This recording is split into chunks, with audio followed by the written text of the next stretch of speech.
untuk memaparkan kali ketiga kita bertemu hari ini. Ya, dimana pertemuan pertama kita membahas tentang pengertian dan karakteristik ilmu sosiologi hukum. Pertemuan kedua kita membahas tentang ruang lingkup, objek serta kajiannya. Hari ini kita membahas tentang pengaruh sejarah dan filsafat hukum. Oke, teman-teman, pemikiran hukum dengan pendekatan sosiologis hukum itu banyak mendapatkan pengaruh dari aliran-aliran para pakar filsafat ilmu sosiologi hukum ya, yang dimana itu adalah para ahli-ahli yang menggunakan metode-metode Amerika serta Eropa ya. Dimana kalau kita membahas tentang sejarah, ada dua sejarah yang memungkinkan tentang pembahasan sejarah dan filsafat ilmu sosiologi hukum ini, yaitu Amerika dan Eropa. Yang dimana pada masa Eropa ke abad 19 itu adalah pertumbuhan pertama kali cabang sosiologi hukum yang disebut dengan sosiologi hukum. Sedangkan di Amerika Serikat penelitiannya pada masalah praktis dari tata tertib hukum telah menumbuhkan ilmu hukum sosiologis. Ilmu ini merupakan suatu cabang dari ilmu sosiologi hukum. Sosiologi hukum di Eropa lebih memusatkan penyelidikan di lapangan sosiologi hukum, yang dimana penyelidikan yang dilakukan pada masa Eropa di abad ke-19 itu membahas tentang arahan lebih ke kelompok, sedangkan pada masa Amerika itu lebih ke ilmu hukum tersebut ya.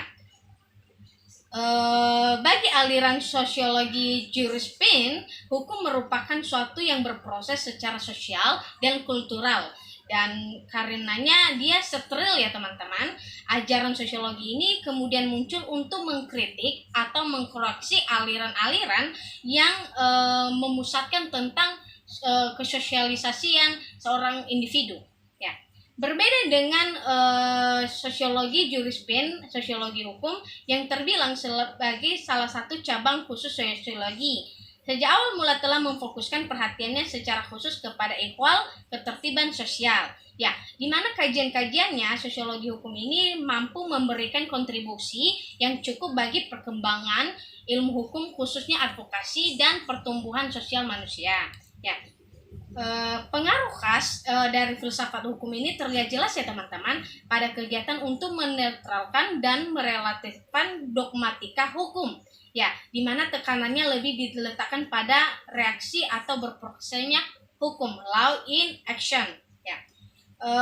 Fungsi tersebut menjadi sorotan yang terlalu besar pada aspek statis dari hukum yang harus ditinggalkan ya, di mana hukum bukanlah penerapan murni dari peraturan perundang-undangan.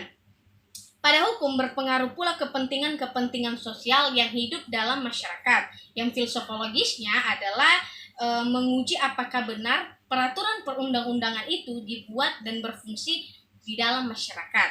Ya. Selain pengaruh filsafat hukum, sosiologi hukum juga mempengaruhi filosofologi seseorang. Ya, pengaruh ini dapat kita temukan pada pendapat para pendiri sosiologi.